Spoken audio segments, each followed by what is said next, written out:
এখন দেখা যাচ্ছে যারা ডিপ্লোমা ইঞ্জিনিয়ারিং নিয়ে পড়ালেখা করতেছে তারা সেনাবাহিনীকে পর্যন্ত ন্যূনতম সম্মান প্রদর্শন করছে না। তারা ভাবতেছে তারাই দেশের সকল কিছু। তাদের এটাও মাথায় রাখা উচিত, বাংলাদেশ সেনাবাহিনী দেশের একটা মুকুট, দেশের সৌন্দর্য, দেশের অন্যরকম একটি সম্মানীয় প্রতিষ্ঠান। ডিপ্লোমা ইঞ্জিনিয়ারিংয়ের সেই সমস্ত শিক্ষার্থীদের বলতে চাই, সেনাবাহিনীর একজন সৈনিক তাদের চেয়ে যথেষ্ট কোয়ালিফাইড। সেনাবাহিনীর একজন সৈনিক তাদের চেয়ে যথেষ্ট পরিশ্রমী, তাদের চেয়ে বেশি পড়ালেখা করে এবং তাদের চেয়ে বেশি দেশপ্রেমী। সেনাবাহিনীর একজন সৈনিক যে পরিমাণ পরিশ্রম করে তাদের বেতন হওয়া উচিত স্টার্টিং প্রতি মাসে 50,000 টাকা সমতুল্য, কিন্তু সেখানে শুধুমাত্র তারা 15,000 টাকা বেতন পায়।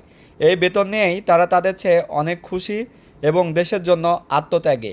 ডিপ্লোমা ইঞ্জিনিয়ারের শিক্ষার্থীদের ভিতরে শিক্ষা তখনই ঢুকবে যখন বাংলাদেশের প্রত্যেকটি জনগণকে তারা সম্মানীয় স্থানে বসাতে পারবে, দেশে বিশৃঙ্খলা সৃষ্টি করে নয়। দেশের মানুষের পাশে থেকে দেশের ভোগান্তি কিভাবে দূর করা যায় সে লক্ষ্যে কাজ করতে হবে।